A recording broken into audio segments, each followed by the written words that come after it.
Dorothy Must Die, Chapter 44. A few minutes later, Ollie, Maud, and I landed in a field just outside the city walls. A few paces off, a ramshackle building, maybe an old guard tower, the only structure in sight, looked like it might collapse on itself at any moment. The wizard was waiting for us.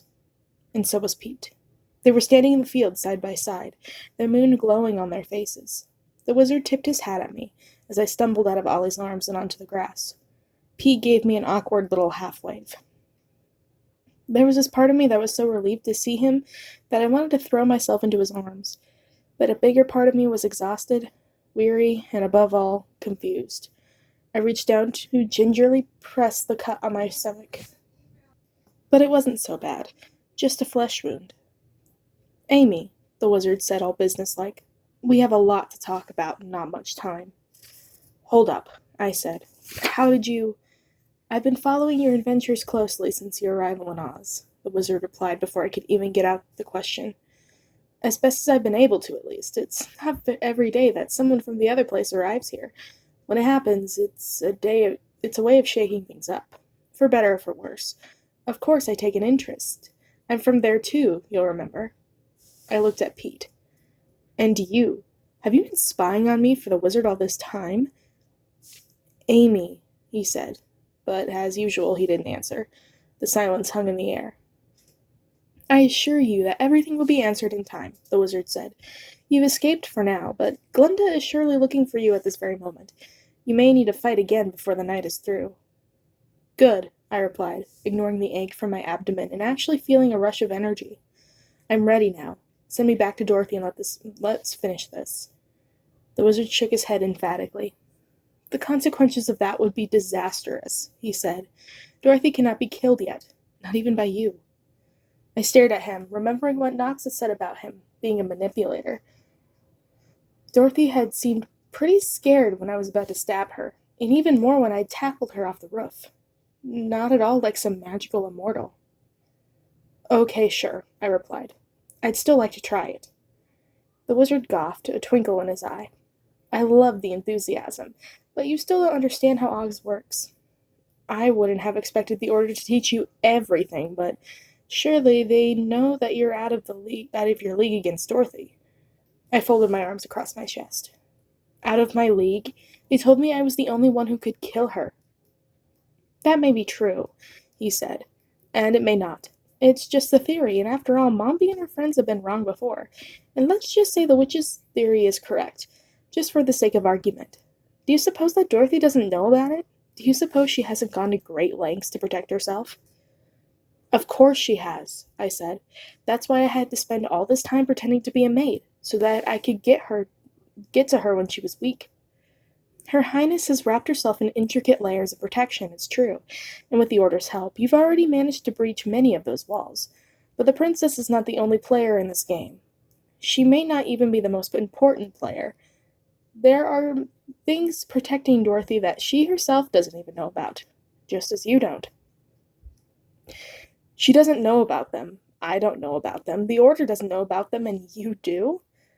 Oh, Amy, I've learned a bit of magic here and there since I returned to Oz, but let's face it, I'll always be a bit of a humbug when it comes to that sort of thing.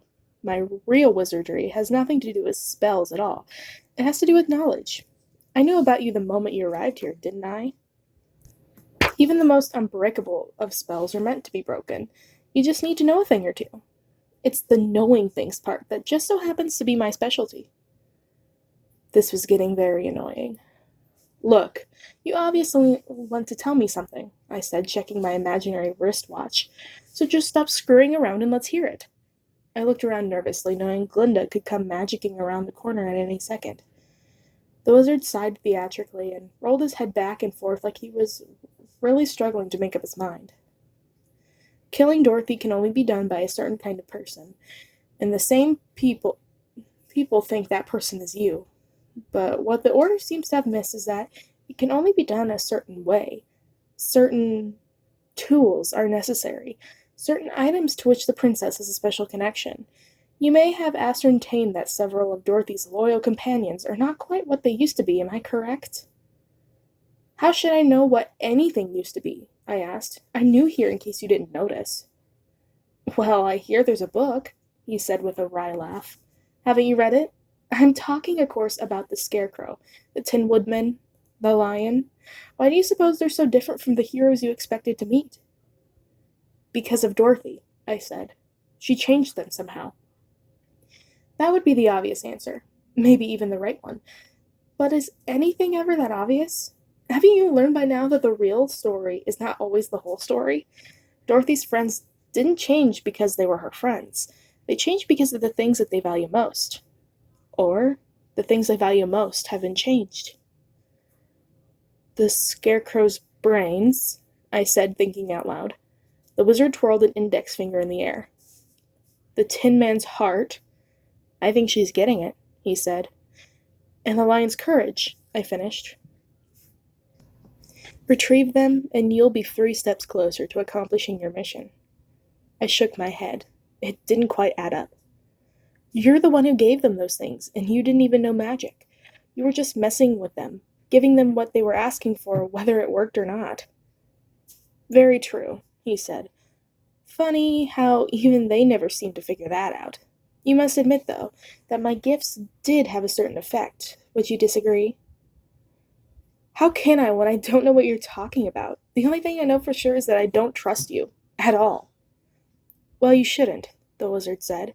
You shouldn't trust anyone. Yes, I could be lying to you. On the other hand, where's the risk in ripping out the old Tin Woodman's heart? Just to see what happens.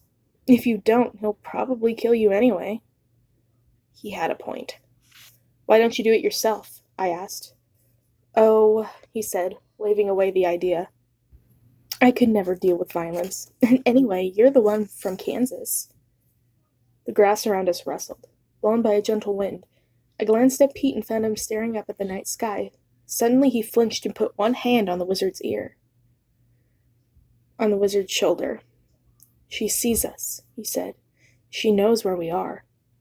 The wizard nodded as if he understood Pete's typically cryptic words. We have to move. There's still a battle in the palace, and it won't last long if she... She who? I interrupted, more than tired of being in the dark. Glinda, the wizard said, gazing at us through the damn painting I should have destroyed years ago. The night flashed suddenly white. The air around us forcefully dissipated, and filling with the smell of motor oil. Startled, Maud and Ollie took to the air. I shielded my eyes from the bright light as the Tin Woodman materialized in front of me, still shimmering with the pale pink glow from the spell that had sent him here. Glinda. It had to be. I was beginning to see why now that she lacked to rely on other people to do her dirty work for her. Instead of facing me on her own, she had sent someone else to deal with me. His axe was raised, as if he'd just been plucked from the middle of a fight and transported here. He looked around, his eyes still adjusting to the darkness. He lowered the axe a fraction, but then spotted the wizard. You, he snarled. Hello, old friend, the wizard replied sadly. I'm sorry to see that Glinda's using you as her little errand boy. It's really not very dignified, is it? You, the Tin Woodman cried in outrage. I've never heard so much raw emotion in his hollow metallic voice before. I should have known you were part of this. He rounded on me next, that all too familiar axe poised to strike. And you? What have you done with my princess? Where is she? If you've harmed even a hair on her head... Whoa, I replied. Had Dorothy gone missing after she teleported away from me? I don't have her. Obviously, the Tin Woodman didn't believe me. He pulled his axe from his shoulder and took a lumbering swing at me, but I moved backward easily, feeling stronger and more confident than I had all night, and pulled my knife out. I felt my magic coursing through my body, charging the knife with energy. The Tin Woodman was alone with his soldiers, without Dorothy and her magic, and he looked weakened. His metal body was battered. Several of the frightening instruments that had once tipped his fingers had been snapped off. He had a huge dent in the side of his face, stretching from his cheek to his forehead. The Order had already charged me with killing Dorothy.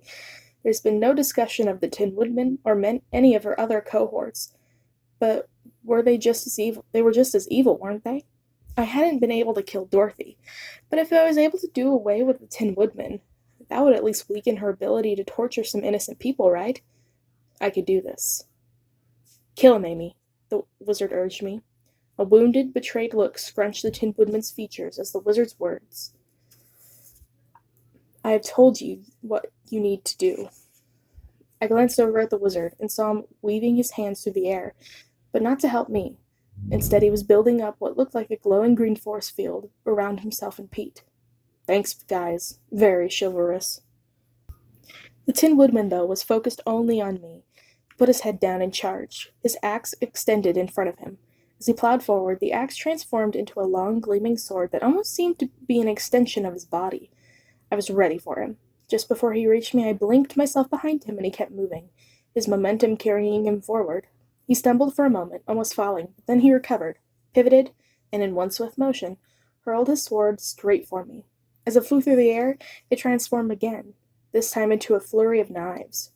With a few lightning-fast flicks of my wrist, I was able to deflect most of them, but I felt one graze my cheek.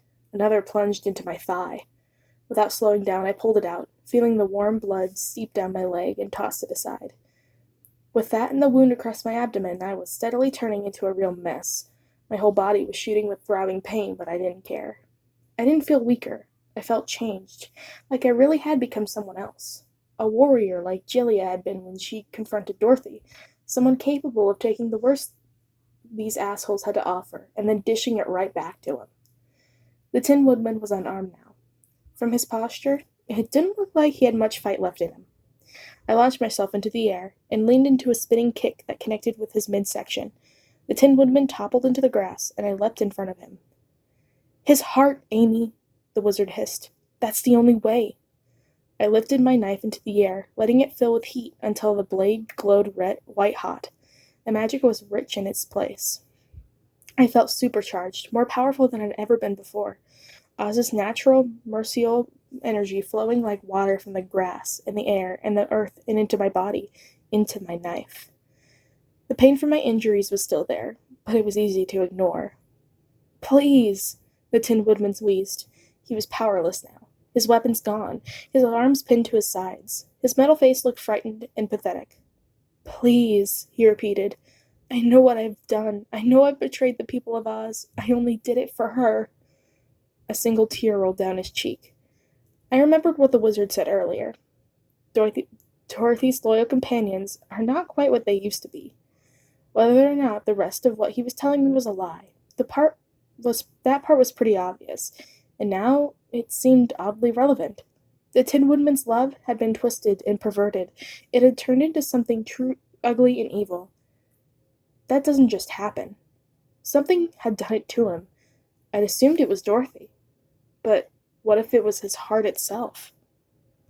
Well, maybe it was and maybe it wasn't. It didn't matter whose fault it was. It didn't matter about the why of it all. Life isn't fair, and I wasn't doing this for myself.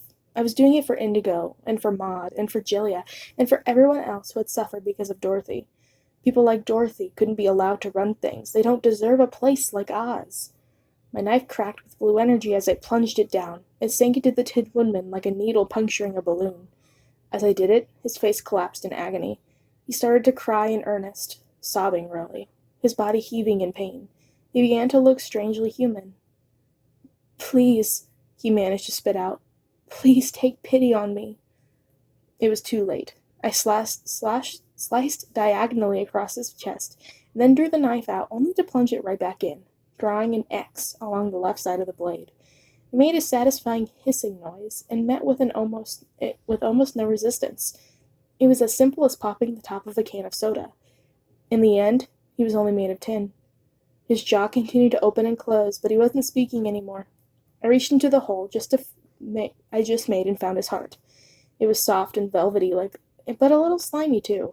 I yanked it, and there was a snapping sound as it came free from the threads of artificial muscle that had held it into place. The Tin Woodman stopped moving entirely. His eyes were wide and bulging, his face frozen in place, now a record of his fear and pain. It reminded me of the statues in the sculpture gardens in the palace. I held the heart in front of me. I had done it. It was glowing and glittering and pulsing in my palm. Give it here, little dear, a voice said. Don't you worry. Everything will be all right as long as you hand it over. I spun my head around in surprise and saw Glinda standing behind me in her frilly pink gown. The only thing that suggested everything was less than perfect was the smeared crimson around her mouth. It could have been messily applied lipstick, but it looked an awful lot like blood. I jumped to my feet, still clutching the heart, and prepared to fight again. But before I could attack, a bolt of green lightning snapped through the air and hit Glinda right in the stomach. As she lurched backward, she pulled a wand tipped with a glowing star from her bodice. "Amy!" the wizard shouted. "I'll hold off Glinda. Take Ozma. Ollie and Maud will take you to the rest of the monkeys." I whirled around. Ozma? And then I saw. The green bubble that the wizard had built around Pete to protect him was dissolving, and as it did, his body began to dissolve too.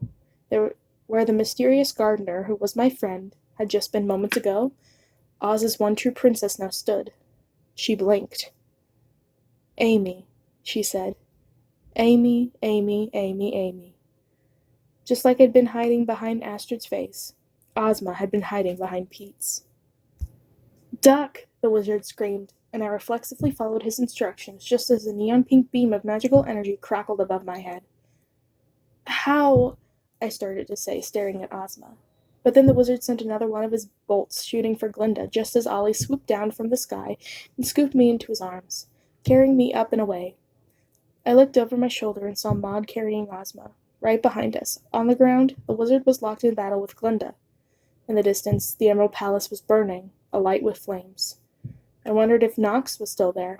I wondered where Mombi and Glamora were. But what I really wanted to know is, as we soared into the clouds, the jeweled city burning below us, and the Tid Woodman's evil heart still pulsing in my hand, was where Dorothy was.